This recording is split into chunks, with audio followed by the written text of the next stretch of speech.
What's up, guys? It is your girl, Sarah from Sarah Styles here. I am here with Denali from Also Thrifts. We are going to be talking about virtual assistants for your reselling business.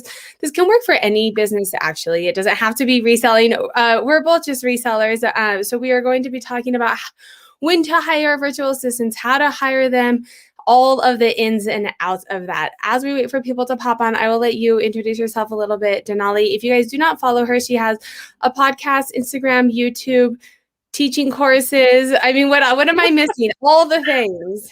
All the things. If there's a thing, I tried it. Well, thanks for having me on, Sarah. I'm Denali. I'm Also Thrift on Instagram, and I've been reselling. This July will be my 4th year as a full-time reseller, which is kind of crazy. And it's been a really fun and interesting journey. I started off selling on eBay and then moved over to other platforms after that. I love it, and I've grown my business from a 100 square foot room in my house into this warehouse space that I'm in currently. This is the office of the warehouse. And I wouldn't have been able to do that without the help of others, specifically using a virtual assistant in my business, especially in the beginning when I kind of couldn't afford to hire real in-person employees. Or didn't want to deal with the logistics of that. So yeah that's me in a nutshell. You have employees now, right? Like you have you have employees, you have. Yeah, so I have 1 full-time employee, 3 part-time employees, and then I still have my virtual assistant. I've had a number of virtual assistants through the years do different tasks for me. But the one that I still have working for me currently, she's been working with me for about 3 years now. Oh, nice. That's amazing. She's awesome. Yeah, there's going to be lots of questions. And I know your time is short. So we are doing a half hour today with Denali. If there's more questions, I can stay on and answer questions because I have a virtual assistant, but I want to talk to Denali because she's been doing it for longer and I like having conversations. So yeah, totally. Let's get into it. And Denali, you have a background in HR, right? So I do. From that perspective as well, which I like hearing that perspective. So let me just welcome a few people and then we will jump right in. If you guys are watching the recording of this, do make sure to drop down below who you are, say hello. I always love saying hi to everyone who watches me.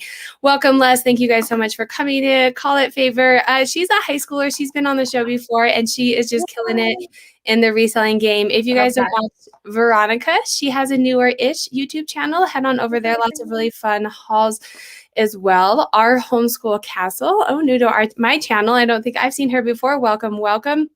Homeschooling, kudos to you. We essentially got thrown into that this last year. Yeah. At least from my perspective, not when you don't plan to do it. Ginger Martin, if you guys don't watch her, definitely give her a follow. Hello, hello. A Stitch in Life. Hello. Stacy is here. Thank you for joining, Grandma G. I love it, Glennis. All right, so let's jump in. If you guys do have questions as we're going, feel free to ask them. So I want to start kind of at the top. When do you decide, or how do you recommend people decide whether or not to get a virtual assistant? Actually, let's take a step back and define what a virtual assistant is to those who really are new to this and don't have any idea. What is a virtual assistant essentially? Essentially, it's somebody who can do any number of projects or different types of work. I don't know if I said the plural of that correctly, but they can do different things for you. Basically, it's obviously not limited to reselling. You know, you could be somebody who works a 9-to-5 job, and you could have a VA, right? And maybe they handle stuff in your personal life for you. For instance, scheduling doctor's appointments, or I don't know, they could open returns on Nordstrom.com for you. You know what I mean? You could write out a list and they can do any number of different things for you. I use them obviously in my reselling business to help me with different reselling tasks. But yeah, and it's not as expensive as sometimes people think it is, which I think kind of bleeds into your next question, which was, when is the right time to get one? And I think people think, well, I have to be making this amount of money or be at this level. You know, they set these different expectations in their head of where they need to be to hire a virtual assistant. But the truth is, I would say when you need more time in your life is when you need to hire a virtual assistant. And having that more time in your life could be for personal or professional reasons. You might want more time because you're too bogged down doing listings or sharing your closet or different things like that. and you'd rather be out sourcing or photographing items, right? Who doesn't want to do that? Or you just find that you're too bogged down with tasks in general, and you're not getting enough time to spend with your family or just enough time for yourself. And so, essentially you're just trading time for money, if I said that correctly. So yeah, and it's not expensive. I don't know what people think a virtual assistant might cost. If you think it costs $30, you're wrong. If you think it costs $15, you're also wrong. If you think it costs $8, you're also wrong. I don't like to go into the specifics necessarily unless you're comfortable talking about price, Sarah. Okay. But so I have hired outside of the US. You can certainly hire people inside of the US, and the rates are going to match what a person in the United States needs to make, to live on what's the word I'm looking for?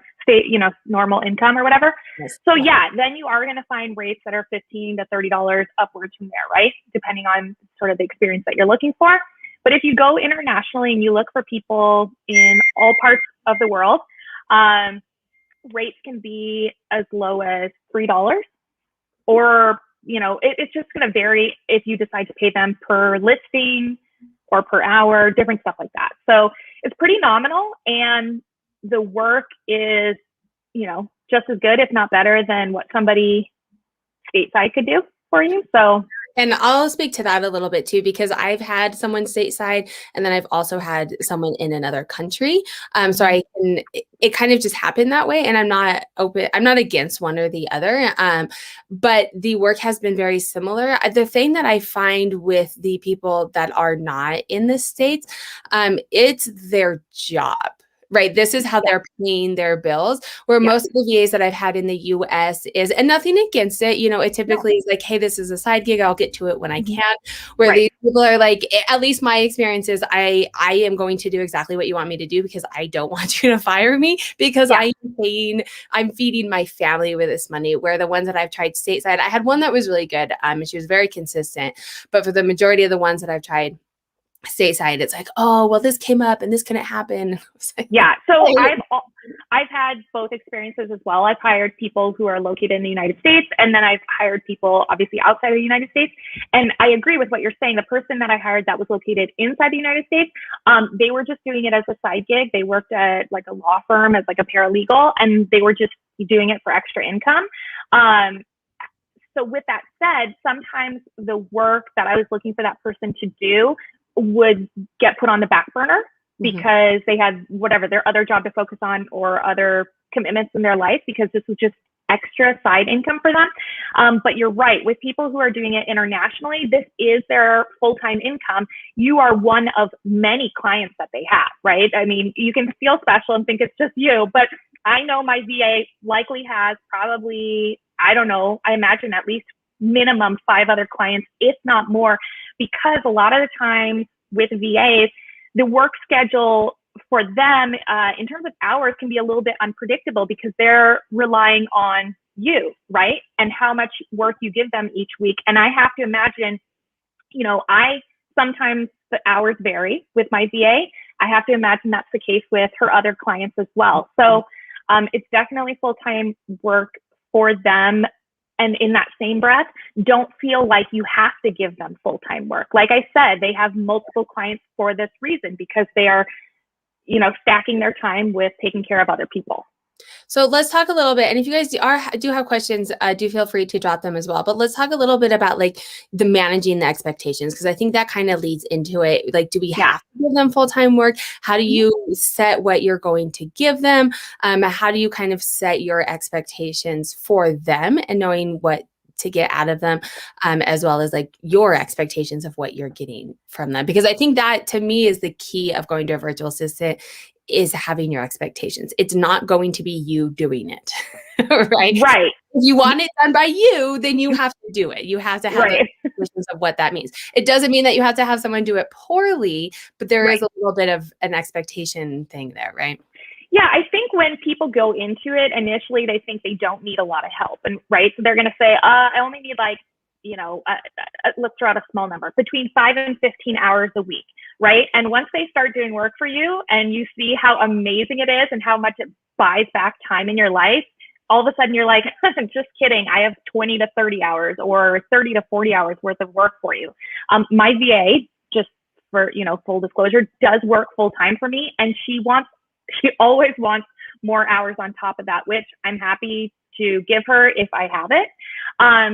So anyways, in terms of setting that expectation, when you hire them, you're going to lay that out. I mean, you essentially, no matter where you're hiring on, you should kind of have like a job listing created in your head of what you're looking for in terms of pay, in terms of hours that you need from the person, and in terms of skill set that they have and duties that they will be doing, right? So it doesn't matter, even if you're just hiring somebody random off Instagram, you should have this written down of what you expect out of somebody. And so that when you're interviewing, you have something to measure that against. And then also looking, especially if they're going to be stateside here in the US, looking at their availability to possibly take on more hours. Because like Sarah and I said, for a lot of people in the US, it might be just like a side gig for them. And so if you all of a sudden are like, this is amazing, I want more hours out of you, they might say, oh, no, sorry, I can only do 15 hours a week. So if you are, I always say think bigger, right? Don't limit yourself and think, oh, well, it's only probably going to be like 5 to 10 hours a week for me. Think beyond that. If you're looking to grow a real business and get some time back in your life or professional life, imagine that it's going to be more, right? Add at least another 10 hours to that minimum. Did that answer your question? Sorry. Yeah. No, you're good. We're here to chat about it. So I think the thing too that this brings up is, having your expectations and doing a job listing, and something that before you get a VA, all of your processes are in your mind, right? And them inside and out. But I think one step before you get a VA, if you're like, I want to do a VA, one thing that I would recommend doing is whatever you think you want them to do, your listing, your photos wouldn't be a VA, but whatever you want them to do, sit down and type out your step-by-step of what you want, because you need to be able to portray to them what to do, but then you also need to know what it is you actually want them to do to be able to find someone to do it, right? Like we both have it for listings, and we can get into this. I have them do everything, but I know some people only have them do the title, and some people don't want them to do the price. They want to do the price. So you really need to have, in order to find exactly what you want, you need to know exactly what you want. Yes. And before you get a VA, I think you don't really necessarily fully understand if that makes sense. Yeah, and I think it can evolve over time, right? There's probably things that when you first hired your VA, you were probably like, okay, I'm just gonna have you do this. And probably since then, you've thrown in a couple extra things from there, and it will evolve. And they're pretty knowledgeable, especially if you're, again, looking to people who do this full-time professionally, right? VA work. You're going to be searching for people who have e-commerce experience, and likely they have been working probably years doing the tasks that you want them to do. And so it's really just, you're showing them the way you like it done, because everybody has a different process. I'm sure Sarah and I probably build our titles a little bit differently, do our descriptions a little bit differently, all those different things. So it's the nuances that you're going to be teaching them, just the way that you like to see things done. And having something like a training manual that Sarah talked about, whether you like to have stuff written down, maybe you're a visual person, you can record a video, like screen record yourself, showing them the tasks. I mean, there's a lot of different ways that you can create training material for them. And it doesn't take a lot of time if you're sitting here thinking like, oh, great, well, I have to create a training Bible. No, you can have it done in like a day or less, especially I'm visual. So I always encourage screen recording. I just show them what I'm doing. It's like multitasking. I create a video for them and I'm also listing at the same time. So if you just get recorded on your screen while you do it, and then they And what's helpful about this, and I've learned from that, what's helpful about this is I had one VA and she was phenomenal. And she actually, it was stateside on eBay for like 12 years listing for people. So she actually taught me eBay. I paid for it though. She charged me more. She also came with a lot of experience teaching me how to do eBay. Now I don't know where I was going to go with that. No, that's awesome. But then she had another full-time job and she's like, my hours are picking up. I can't do this anymore. Right. And so then I had to hire someone else, and I was like, well, I don't know how to tell them what to do. And then I had to go through a couple of different people. And then once I had it all written out, I want to find another person, and I just send them my documents and it's good to go. So it's worth it in the upfront to kind of have an idea of what you want and be able to train them how you want.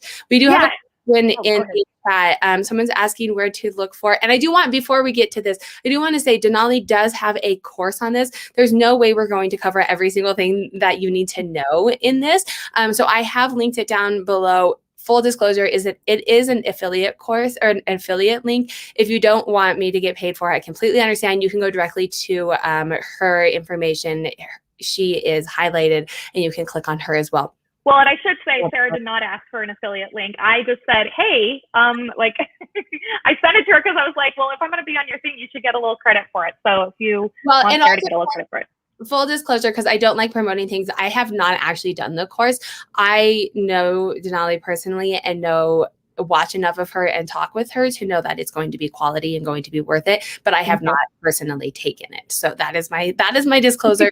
Where can you look for listing a VA? So there's lots of different places. I use Upwork. I don't know what you use. Yeah, so Upwork is what I suggest, and that is what I walk people through in my course. Just to touch on my course for a second, it's, you know, if you're looking to hire somebody and you want help the whole way through, if you want your hand held, and I mean that in the kindest way possible, if you want your hand held through it, that's what my course is. I'm going to walk you through every single step from what is a VA, what do pay rates look like, what sort of bonuses should you give them throughout the year, you know, writing a job description, finding people, terminating them. Unfortunately, sometimes that happens as well. So it's like a soup to nuts full course, and it's only $38, which I think is a pretty good deal. I don't know, for my time and effort. But I created it. Reasonable. And I probably should have done it. I kind of just suffered through it, and I have learned. I've gone through like and that's a method you can certainly do. Yeah, that's a method you can certainly do. Like, you know, take the advice that we're giving here today, and if you want to just go for it, go for it. But if you want to check out my course, definitely do that. I recommend using Upwork in my course. I do also talk about another platform, which is Fiverr. Probably a lot of people are familiar with it, Fiverr.com. And I kind of talk about the pros and cons of each one. And certainly then there's other millions of places on the internet. If you just type in international virtual assistant, you're going to get a long list of different places that you could hire from. But I do talk about Upwork and Fiverr because of my experience using those two platforms and the security that it provides, which I think Sarah can attest to. You definitely feel like you've got a warm blanket on you using Upwork, because they make sure that the work is actually getting done, or they give you the tools to make sure that the work is actually getting done. And they give you the tools to be able to do it. Like, I don't have a background in HR. I don't know how to write a job description. I don't know how to, I got on Upwork and I had a VA working for me within a day. I posted a listing. They were like, hey, these people would have an idea what you would want. They pay them out weekly as well too, which I like because it's one less thing that I have to remember to do. It's easy from your phone to go in and I don't have an affiliate for Upwork. Neither do I. That's why I tell people, I'm like, I wish I was sponsored by Upwork, but I don't get sponsored to talk about them. And I've been talking about them for years. Yeah.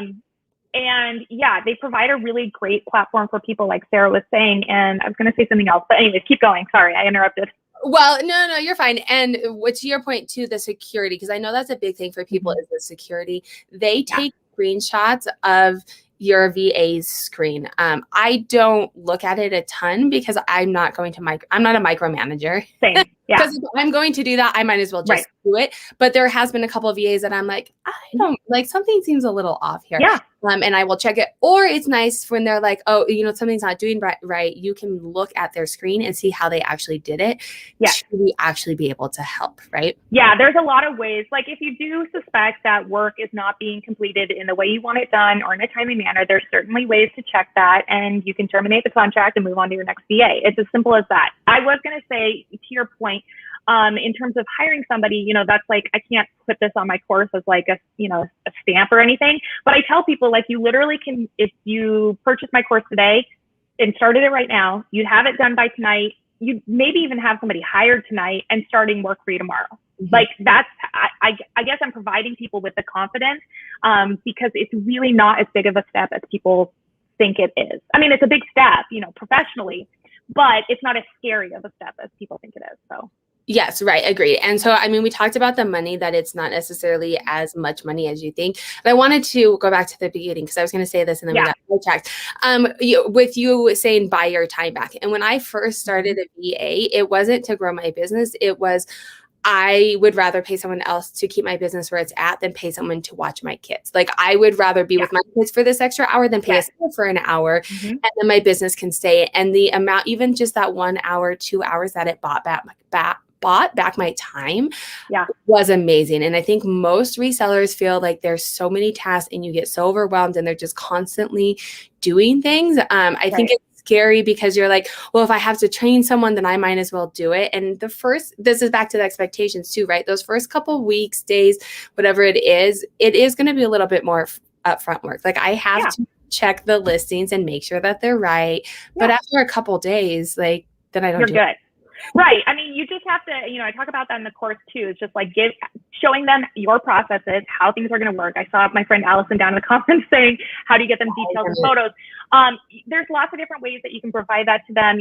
However you're taking your measurements and stuff like that, you're just going to email it to them or send it to them digitally, as well as the photos. You can use Google Photos, Dropbox. There's lots of different ways that you can do that. But touching on, trading that time for money, similar to you, I'm also a mom and I was doing my listings in the evening. And although I would be present in the room with my child, I was not present in the room with my child. And because of that, I've gained like 2 to 3 hours back in the evening. I know that sounds crazy, but it's true. I've gained all this time back in my life and I can focus on different things. And I will say, sometimes, roadblocks that I'll hear people say is, well, I like doing listing or I like sharing my closet. Well, if you're looking for more time in your life, maybe you do have to give up the thing that you do like in order to be able to do other stuff, right? To focus more time to grow your business in other ways. Yes, agreed. And I know Denali's time is coming to an end. We have a few more minutes left with her. I can stay on and talk step by step of my process because I think a lot of people have that question, but I don't want to, if we have other questions for you as well. So we did touch, I did have questions. I think we touched on most of the things.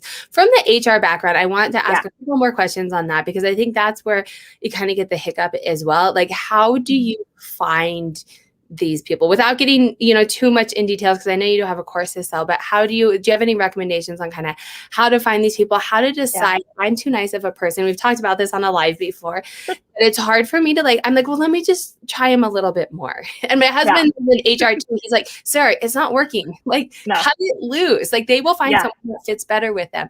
So what kind of recommendations from that perspective as you become essentially an employer, contractor or whatever? Yeah, I mean, I think in HR, there's an old saying of, hire slow, fire fast, right? Spend your time looking for the right person or somebody who's going to be good enough to do the work. And when it's not working out, terminate this contract, especially because this is contract work and not even contract work in the traditional sense that we're thinking, because since Upwork hires a lot of the employees, I don't want to get into the tax portion of this. However, look for people who have an e-commerce background. I wouldn't hire somebody who's never listed anything on eBay or PoshMark before. I think always in business, you should never do people favors. And I know that sounds really mean, but I don't think you should hire somebody because they are your friend or they need money. This is your business and you have to take your business seriously. And if you could hire somebody for the exact same price or possibly less, to do quality work for you, I think that's really important because you're just going to lose time training them and then eventually terminating them, possibly. Look for people who have done listings in e-commerce, who have other clients who have vouched for them. Again, going back to Upwork or platforms like Fiverr where people can leave reviews. I would definitely look at the reviews that have been left for people. I think it gets a little sketchier when you go to Instagram to hire people, and not to say that VAs on Instagram aren't legitimate, but I would ask for references. That's why when you apply for a job, people ask for references. So I would actually reference check people if they don't have another place that they provide references up front. Does that make sense? Yeah. And I think you touched on a good point too. On Upwork, you can, it'll say either people apply or you can ask them to apply for your job, and you can go in and people will say, hey, they leave a 5-star review, 4-star, and then comments on what it is. unrealistic to think that everyone's going to have a 5-star review, especially. And what I like too is it shows you how much money they've or how long they've been on, one of the two. Yeah. But if someone has 5 stars, but they've only had one job, okay. But if someone's been doing this for 5 years and they have a 0.9 star, like, you know, think about what you're looking at. Right. There's room for error in there, and maybe they weren't the right fit for some sort of client. So take it with a grain of salt. I mean, obviously, if somebody has a bunch of low reviews, maybe don't hire them just because they're cheap.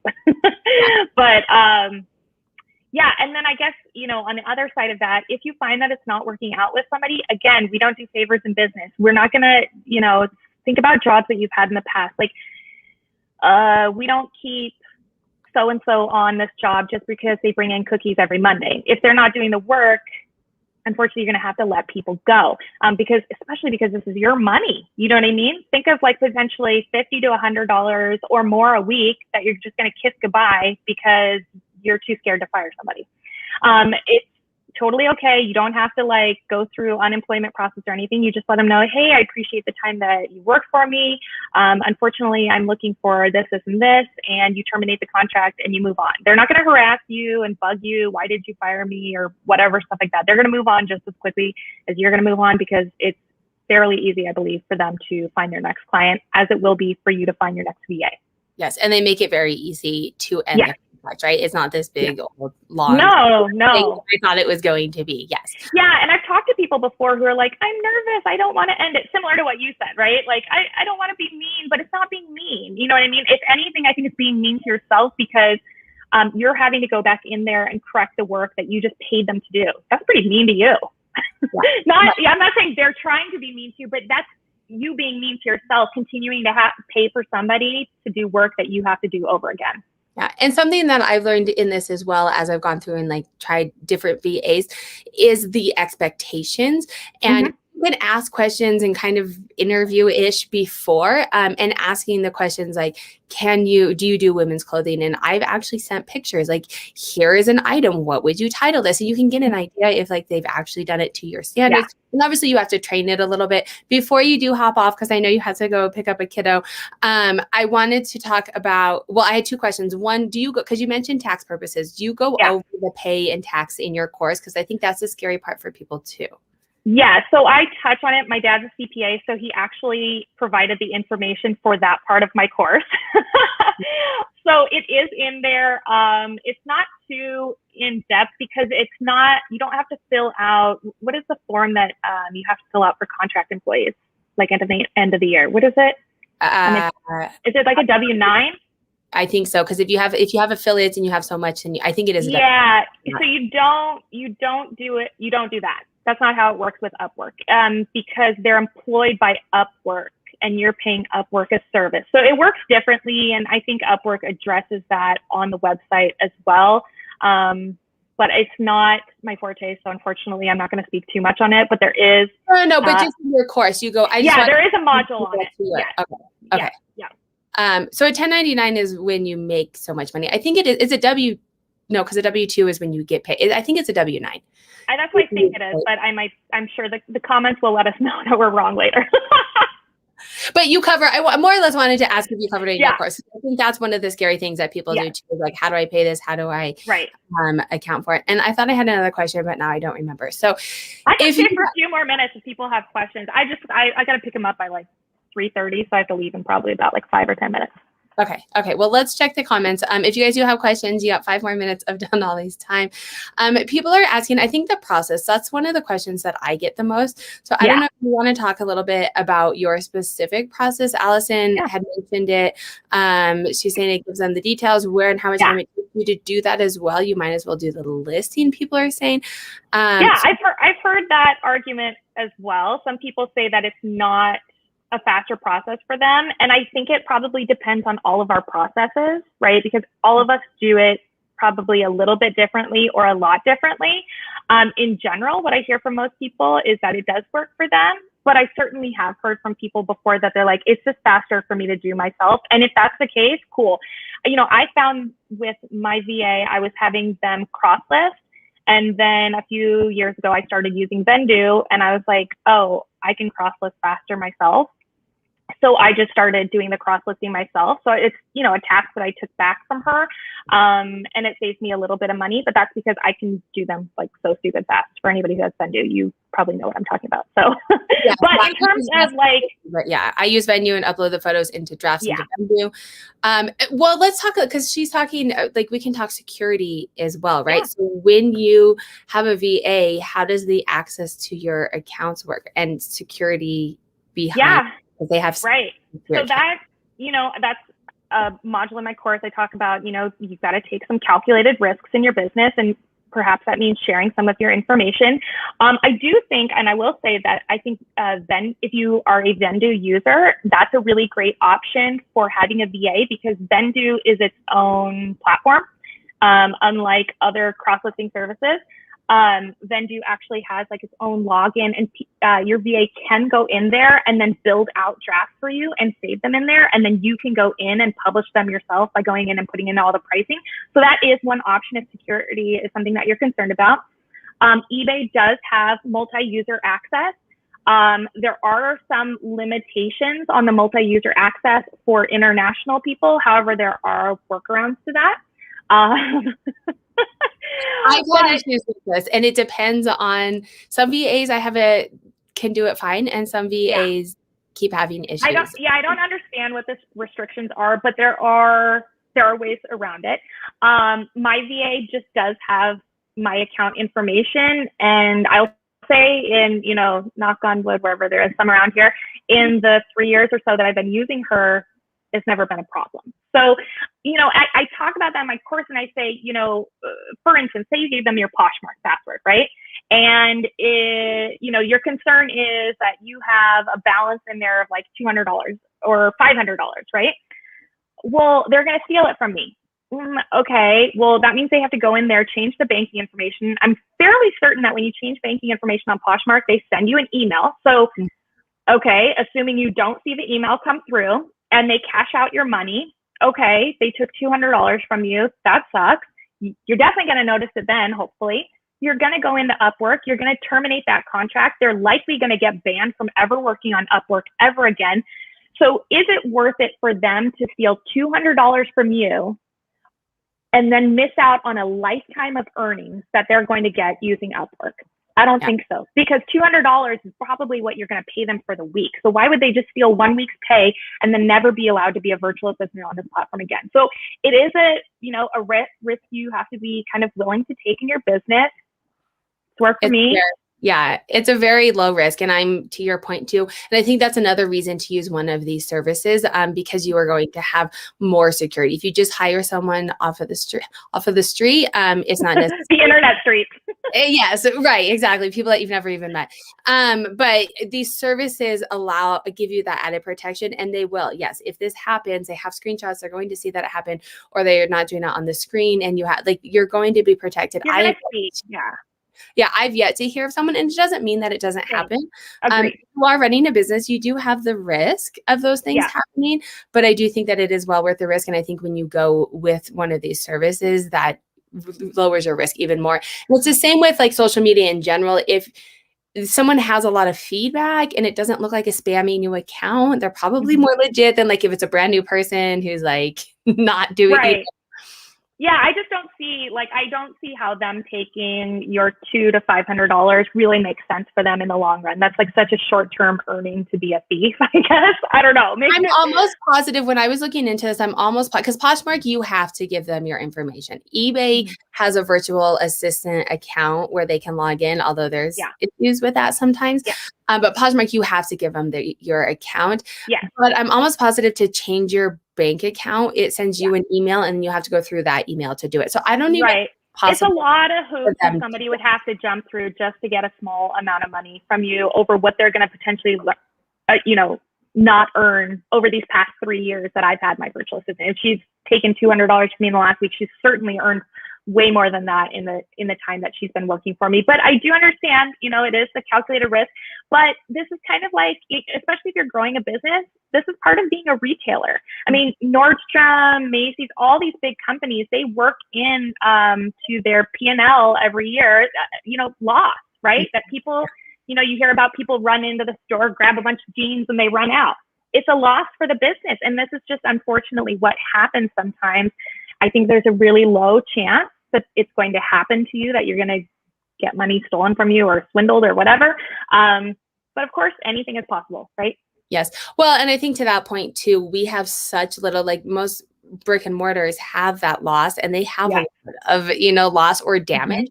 As online resellers, we don't have to deal with very low to none. I mean, and it's funny because we often, when it happens, we hear about it because it's so loud. Somebody will say, I was scammed. I sent this person a leather jacket and they mailed me back a brick or whatever. You know what I mean? It's something like crazy like that, where we're all just like, what? That's so wild.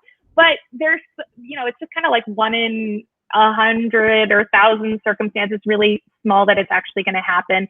And I will say, again, if you're looking at cost as a VA and you're like, oh, I just don't know if it's going to be smart for my business. And I think you'll agree with this, Sarah, is that within a week, 2 weeks of hiring your virtual assistant, the amount of money that you will make will increase so much more that the amount you're paying them is very nominal. Yes. And I will say in my course, I talk about when it is to hire a virtual assistant. And I do it from the perspective of what is your time worth? And is your time worth more than what you're paying them? Figure out what your time is worth. And can you pay someone to do something for less than what you're doing? So what you can spend your time on, you're making more money. Essentially what you just said, only I numbers in it because I like numbers. But minus that, and then I also like your point too, that sometimes it is just buying your time back. And that's how I started, was I want to spend more time with my kids. I don't want my business to suffer because of it, because it gives me joy. And then it evolved into like, now I can use it to grow my business. Think about it in different ways. It's like, have you ever ordered from Uber Eats or DoorDash? Right. Could you make that burger at home? Yeah, you could, but you want somebody else to do it for you because you're busy taking care of something else. Have you ever wanted to go on a date night with your partner, but you need a babysitter for the kids? Well, yeah, if you stay home with the kids and don't go on your date night, then sure, you don't have to pay anybody. You're just trading time for money. You're just getting different things out of it. So there's only so much time you can't get more hours. There's only 24 hours in the day. You can't get more. And 100%, if you're trying to grow your business, you're going to have to do something at this point, either a virtual assistant or an employee, or you can only do so much. And once you have become so efficient with your time, I would recommend that too. That's what I say too, is become efficient with your time before you hire someone out. If you aren't efficient with your time and you hire someone out and then you're still just not being efficient with your time, you're not going to know a lot. Might not be worth it. Yeah, if you can become the most efficient that you can with your time, and then you can hire out and make more money. Well, and also another thing too is just like, if you are looking to just work less and you're, you don't have to be necessarily efficient. If you do all the work and then have them do that for you, and you don't necessarily increase the pace of your work, you just want to chill more. I mean, you could also just have more chill time. Like, that's an option. I wish I had that, but with kids, it's a little bit harder. But, even as my business has grown, like I said, my VA has kind of traveled with me through the years, and she's still with me today. And despite, me saying that I have 4 other employees, we all work together as a team. So still, we've just grown our process of how we all work together. And so they're sending her work at the end, like they do their work during their shift, and then they send their work to her at the end of their shift. And it's working out good. I mean, at some point, will I maybe need to explore hiring another virtual assistant because there's only one of my amazing person? Yes. Do I wish I could duplicate her? I've seen your warehouse, girl. Like, how many pallets do you have? I mean, we've broken down a lot in the past few weeks, but there was about 15, and I have another 14 coming in 2 weeks. Oh my God. Are you buying like truckloads? Yeah. Okay. Yeah. That's what I wondered. I saw that picture and I was like, I bet she's buying truckloads. So this is not part of the talk, but while I have it's got to be cheaper if you buy a truckload, right? Because you're getting so much, or you just all the good stuff and you have no competition. Wait, was that 2 questions? It was 2 questions. You can answer however you would like. Yes, it's cheaper, especially on freight. You know what I mean? Because you've purchased a pallet before. Freight is super expensive. So the truckload, I won't say that freight on a truckload isn't expensive. It absolutely is, but it's less than paying for one-off each time. And then it's just about negotiating better rates on all the goods together, because if you buy truckloads, you have room to negotiate on bringing down the cost per item or cost per unit. So yeah. And I did throw in like a little mini bonus at the end of my VA course where I actually do talk about liquidation. So if anybody's curious, it's not, well, it's like I went for, when I was thinking about creating a course, I went for my number one asked thing was hiring a virtual assistant. That I get tons of questions about that. What's my next one? How do you do liquidation? So I threw that in as a bonus, and I don't know, maybe I'll create a course on a Sunday. Maybe I won't. It's, the world of liquidation, as you know, Sarah, it's very secretive. You're not going to make a lot of friends if you're telling everyone's sources. So that's where it can get really delicate. You know what I mean? So, and at the end of the day too, it could essentially come out of your pocket too, right? Yeah, exactly. Right. Because the more you talk about your source, then other people are going to use your source and making price up. It drives up the price, competition. It makes things a lot more difficult. So where I wish I could tell I'm like one of those people, and I think you're the same way, Sarah, where it's like, I want to share information. I want to help people. So it's really hard to not share information in that way. And so I try and give off as much as I can. And honestly, my best piece of advice, so if you want the best piece of advice, I think, and probably Sarah will agree on this, regarding liquidation, is that all of the sources that you want, all of them, here we go, here's the source list, guys. They're on the first 2 pages of Google. Yeah. It's not, it sounds secretive, but I don't know Denali's source, but I would venture to say that she doesn't have some rich uncle who owns all of these places that's giving her a deal. No, I wish. Have all done, right. Every liquidator that I've talked to has done the legwork, has done the research, has made a couple of bad purchases maybe. And all that we don't have is no one gave us this golden plate. No. Like, here's what you do. But it is not as scary and secretive and hard to find. The scary part for people, I think, is that it costs a lot of money. It's a big investment up front, and you possibly, depending on whether you get a manifested one or an unmanifested pallet or pallets, it can be scary in that way. And I know that people are looking for a sure thing. You're not going to get sure things in liquidation. So like, if that's not in your personality or your wheelhouse, liquidation 100% will not be the best for you. But it's really like all the sources you want are on the first 2 pages of Google. It's really about going through all of them and then vetting them and seeing which one's going to be the best fit for you. And researching. I spent probably a good 6 months researching, watching other people's videos, talking to people, whoever would talk to me about it, buying. Yeah, I remember us talking. Yeah, I would buy. I mean, I found people who were buying liquidation here in Colorado and said, hey, can I buy some off of your pallet just to get an idea of how it works? Putting that time and effort in. And then, that first time, my husband was finally like, Sarah, you just have to buy one. Like, you just have to jump into it. Have to do it. Yeah. Yeah, you just have to do it. And I think, sorry, there was something that you said that I was like totally going to touch on, but just vetting the resources and finding the right one that's going to work for you. The scary thing is if you don't have a lot of space, also liquidation is not for you. Yes. Yeah. And processing, if you do not like processing, it's not the fun of the treasure hunt. I went thrifting and I'm excited to list all of this. It is, I actually find, I don't know if joy is the right word, but like the mundane task of just not being as excited at this store. Like, this is just an item. This is just an item. And I get excited. Like, I can do this in a minute. I can, it's more of a process. Well, and I think of treasure. I think you'll agree also that it's not what you see on social media. So a lot of times what you'll see on social media is people pulling rabbits out of a hat when they are going through their palette. And that is like maybe the 10% of the palette that's actually good. And they're not showing you the 90% of the palette that is items that are under $100 that are, maybe going to take a little bit longer to sell, or you have multiples of. I mean, maybe you get, 70 of the same $30 sweaters. Yes, that nobody wants. Yes, and I just did a video about this because people are like, oh, it's so easy for you to make so much money because you do liquidation. And I compare my liquidation to my thrift store. And my thrift store performs better, because I can cherry pick. I can say, I don't want all of this crap, and I get manifested, but they still put in the lower items. Oh yeah, totally. To get rid of. There's no palette that exists that is 100% amazing. And what I've learned in liquidation through the years is that, they go to these, like the department stores sell them off to what's called third-party jobbers, JOBBERS. And these third-party jobbers, those pallets make their way through multiple people. And every time it gets sold off to the next person or company or whatever, everybody skims off the top. Yeah. So everybody takes a little bit out and then they spread it, right? So they put, oh, let's put one Burberry in that one. Let's put one Gucci in that one. You know what I mean? So it's not, you're not getting a bin full of Gucci. You're getting like one Gucci, and then you're going to get $50, $30 sweaters, which will sell. I'm not saying they'll sell, but it's just very different. Like you said, from what you can get at a thrift store, you're arguably going to have a higher ROI on items from the thrift store.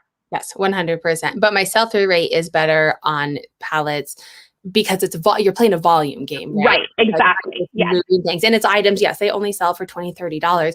They're likely going to sell. It's new with tags, brand new. People are getting exactly an item for, $150 item for $20. Right. But yeah, you can't pick the good stuff off the top. I know you have to leave, and we've been chatting. Yeah, I do. Sorry. I could talk to you for hours, Sarah. This is so fun. Maybe I'll have to come back sometime if you'll have me, or you come on my channel. So. Oh, yes, of course. You're welcome. Okay. You can leave. I'll leave. That sounded really bad. I'm going to remove you, but I'm going to stay on. You can leave. If anyone. Hi, everybody. Thank you for having me. I'll see you later. Bye. Thank you so much, Denali.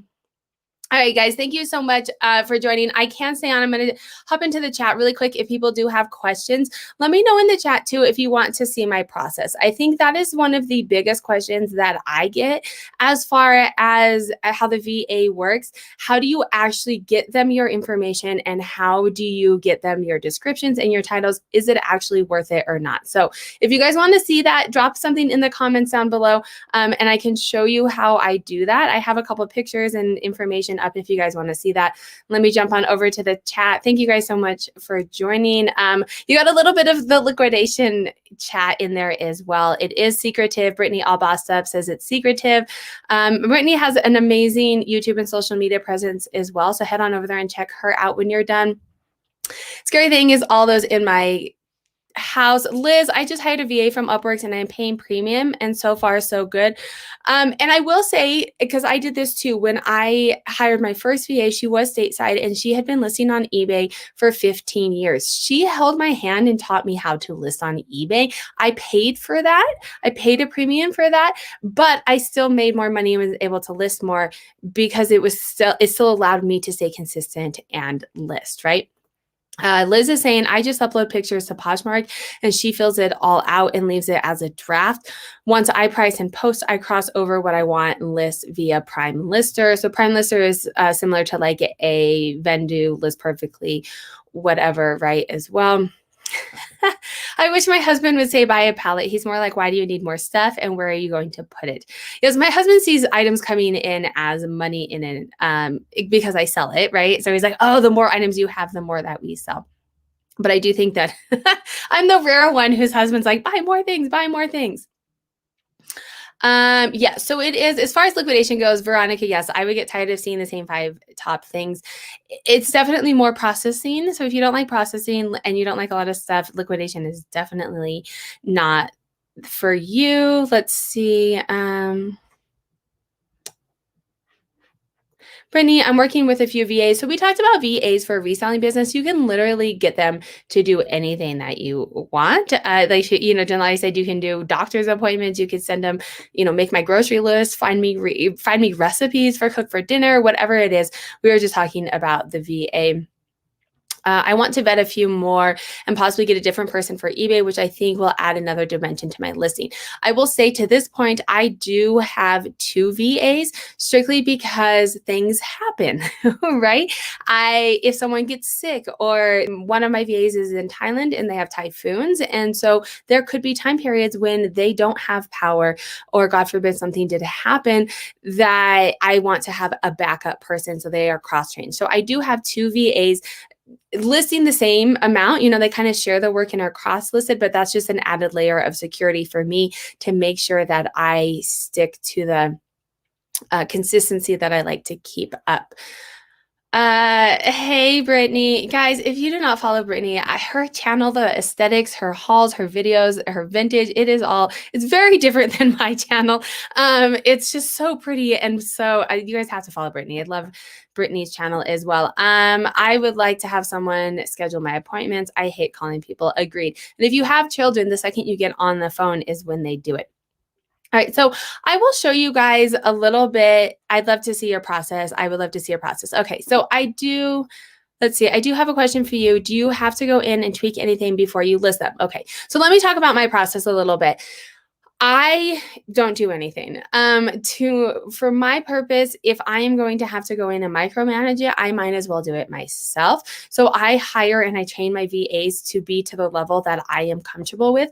I am not a perfectionist and I am not going to micromanage them, right? So if you're someone who wants something very, very particular, this may be different for you. It's 80% there, it's good enough because I'm doing more volume now, right? So just keep that in mind what your personality is. So what I do, and I will show you guys some pictures. I did have my pictures up. I take pictures like this. This is liquidation palette stuff, so perfect for the timing, right? This is my process. I can take an item, process it, weigh it, and put a SKU on it in 2 minutes or less per item. So you can see here, this is the item, and then here it's going to show the shipping. So they have, I ship mainly the same things. I am flat rate because I'm in Colorado. So anything under a pound is $4.99. It costs roughly the same. If it is over and it fits in a flat rate, then I take a picture of the flat rate so they know, hey, I don't have to bump this up to priority $9.99 shipping. It's going to fit in a flat rate. I have a flat rate mailer sitting right where I put my SKU on so I can take a picture very quickly. I do the same thing with medium flat rate boxes. If something weighs more than 3 pounds, right? 3 pounds. If something weighs more than 3 pounds, but it fits in a medium flat rate box, I will take a picture of the flat rate mailer so they know what to do for the shipping. So this, you can see that picture is for the shipping. I put this number on my inventory and I take a picture of it so they know what SKU number to put in there as well. The measurements are in the pictures as well. Something that's interesting here as well, because I do have multiples. So when you're looking at this dress, I have this dress in 2 different sizes. So I don't need to take a picture of this top picture, right? I don't need to take a picture of what the dress looks like. It's the same dress. It's a little bit bigger or smaller, but you can't tell that in a picture. So then the next picture, I just have the size. Make sure here. I just have the size and the measurements for the next pictures, and then also what the shipping is for that. This saves, and this is liquidation, right? If you have multiples, this saves time because I'm not having to take all of these pictures for multiple different items. I take a picture of the label for the size so they know what size it is, and then their measurements. So it's essentially the same listing as this one. They change the size, update the SKU number, and it's a new one. If something does not fit in a flat rate, I'll scroll up here and you guys can see this is my process up here. I take a picture, any unique features. So like this one had pockets. I take a picture of the pocket. I take a picture of all of the labels so they can fill out all of the information into eBay, pictures of the measurements. If it's thrifted, we're not looking at thrifted. If it's thrifted and there is a flaw or something, I take a picture and I point to it so that they would know, if there's a hole, I take a picture and I point to it, or maybe a stain or something. I'm pretty particular and I don't buy a lot of things that have flaws in them. So I think that helps as well. But then I take a picture of the weight so they know what the shipping is. This is, 12 ounces. Anything under a pound is first class shipping.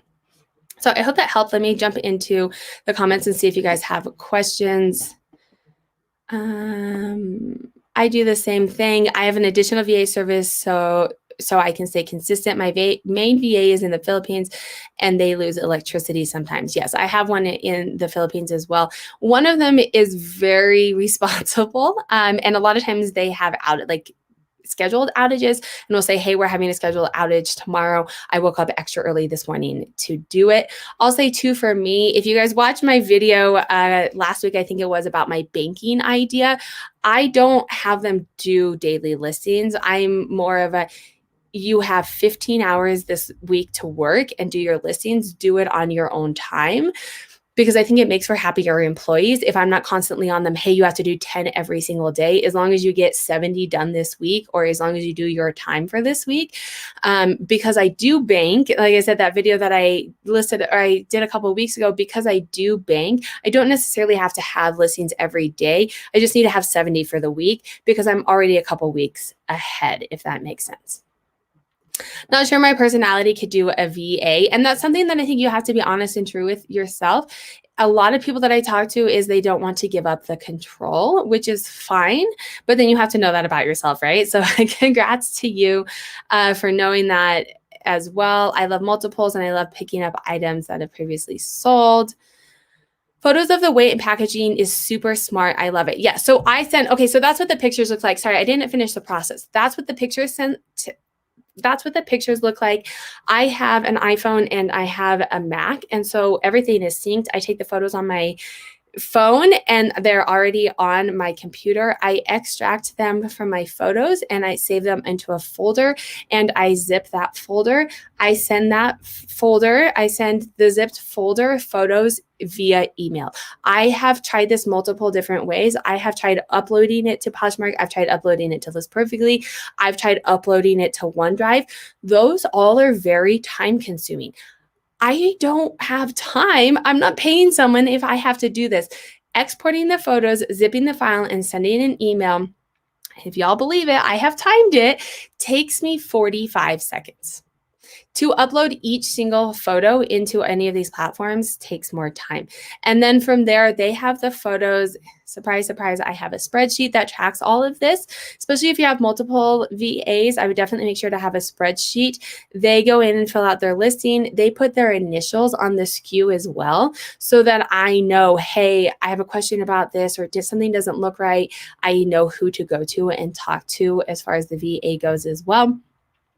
And then they go in and list it, and I have photos ahead, right? So I have like 300 photos ahead right now that are just waiting to be sent. I have all of that tracked and managed in a spreadsheet. My VA told me this morning, hey, I'm ready for more photos. I went into the spreadsheet. What is the next file that needs to be sent? Updated it, wrote who I shipped it to, and sent her an email. That to me has been the quickest way to do it. I'm starting to review the first VA that I had. Like I said, she was a lister on eBay for 12 years. She knew her stuff. She was often advising me what to do. Now that I am more of the expert and I'm paying these VAs, I am reviewing a little bit, but in reviewing, I am checking the size. So the size in the tag matches the size in the title and the size in the I'm checking the things that you could essentially get an item not as described on eBay, and that size. And then I also roughly check the shipping too, not because I'd get an item not as described, but it could essentially end up costing money out of my pocket. I will briefly check those items. Everything else they do. They do the title, they do the pricing, they do the shipping, they do every single thing, have drafts in eBay. Let me check in with the chat. Thank you so much, Brittany. Don't forget to hit that thumbs up, guys. If you guys are watching this in the recording as well, feel free to ask questions. I know not everyone can always make these lives. I'd like to interact, whether you can make the live or you can make the recording. So if you have questions, drop those down below. I will definitely make sure to answer those for you. Liz, I'm kind of glad you said something because when Kathy said this, I thought of you. I delayed for a while due to my concerns, and it's funny how quickly I let go of the details so I can get it listed. If it sells quick, the listing is over and gone. I think you definitely have to let go, and it's more of a volume game at that point. And Kathy, we were talking about the banking idea. The banking idea is much easier when you're paying a lister to do it. You just take the photos, send them off to them, and they go about their business. I love multiples if they're good. Yes, getting sent multiples of bad items is not great. That's refreshing to hear. I feel like I micromanage too much, and I've been starting to feel like if I'm going to go in and fix it, then why don't I just do it myself? I need to be okay with 80%. Yeah, and I think the thing too is, I was going to talk to Denali about this, and that's a question I forgot to ask. For me, I would give it a month. Try a VA for a month. figure out your expectations, try VA for a month and see what happens. And you will likely realize that 80% is still going to sell. And because you're having someone else do this, you're making more money. So we get in this mindset of it has to be perfect because we're the ones doing it. But to Liz's point is when you're not the one doing it, you have far less interest in it, especially when you're paying for it, right? Like I could have them go back in and fix all of these little things, but if it's going to sell either way, who cares? I know I'm going to have to break down at some point and get help, but until then, I would rather run myself ragged. Girl, even just buying back your time to spend with your family. We were talking the other night and you were up late at night listing. It's worth it just for that. So do they put the weight that you photograph on the scale in your eBay listing? They do not. They do not. I have had, when I'm training someone, I will sometimes ask them to put it so that I can cross-reference and make sure that they do the shipping well enough. My shipping on eBay is pretty easy, and I know enough to know that shirt is going to cost this price to ship, so they don't. So why do you bother with the weight if it's, why do you bother to weigh it if it's flat rate padded? So 2 reasons for this. One is sometimes I just forget because I get in the process. But the main reason for this is if it is under 1 pound, I will ship it first class, but I will give a second option on eBay to put it in a flat rate padded mailer and ship it via priority mail because you get added insurance when you ship it padded flat rate or priority mail. You get added insurance and you also get a more guaranteed time when it's there. Some people, like if I were going to be spending $100 on a silk top, yes, it could fit for first class. I would probably want to pay a couple dollars more to have it shipped priority mail and have that added security on it. So I give that as an option. So if an item weighs under a pound and it fits in a flat rate, I will take a picture of both, which most times is going to be both of them. Let's go. I swear I'm not on YouTube all day. Oh, Veronica, watching while I work. All right, if you guys do have any questions, let me know. Otherwise, I am going to hop off. Feel free to, if you have questions after, come back and drop them down below, or always feel free to send me a DM on Instagram. A VA has definitely given me time back and stress. The amount of stress that is taken off that I can spend with my family and not have to worry about things, wake up and have drafts ready to go in the morning, is completely worth it, as well as it has allowed me to level up my business and stay consistent. Like I said, I talked about this banking idea. I'm consistently taking photos, but it also, having the VA allows me to consistently be listing. Thanks, Brittany. I only give a priority mail option. Yeah, so different strokes for different folks. Whatever works best for you. Previous to the past couple of months, they only gave one option. But I know people are cheap, and some people may want, a couple bucks off of shipping, and some people may want to pay for that priority mailing. I also typically, probably not recently because I haven't trained my new VAs on doing it, will offer an expedited shipping as well. I've found most people, if it's something they really want, will ask me, hey, can you expedite this? But you can also offer another one as well. Thank you for answering. I'm going to try sending the pictures through email instead of uploading it into LP. It is time consuming. It is very time consuming. If you're uploading it, here's the thing, and I was talking to Chris from A Daily Refinement about this. In the time that you upload it, the time that it takes you to upload it, if you are a decent lister, you can probably create a listing in the time that it takes you to upload photos. So if you're going to pay someone to be listing for you, but you're uploading the photos, then yeah, it's probably not worth your time, because you're uploading the photos. You can go through and do the title and do in the time that it takes those to process before you move on to your next one. So the email has worked the best for me. Some people do a OneDrive. I always had issues with that, and it would crash out and it would take forever, and it was just always a hassle. Email works just fine. What's up, Amber? I really want to go sourcing men jeans now, but I have too much to list. I would love to see an experiment with free shipping on Posh. We need data to see if it's worthwhile. I agree. They've recently changed this. Maybe I'll add this to my list. They've recently changed it to where now it comes up as they can see free shipping. Previous to that, I did not do it, because the buyer had no idea that they were getting free shipping. Why would they buy this item with free shipping if they didn't know that it was free shipping? There was no incentive. They have since changed that. So I like your idea. I will add that to my agenda. I'm going to give you guys full disclosure, a little tip before. I am likely taking the summer off of YouTube. Not off, but I'm going to scale back. My kids are home and I do this to spend time with them. So I am likely going to scale back on YouTube. So I will add that. We'll see if it gets done or not. But I think that is a great idea, definitely, to see the data if it actually helps. My guess is no. I think Poshmark buyers are not very sophisticated.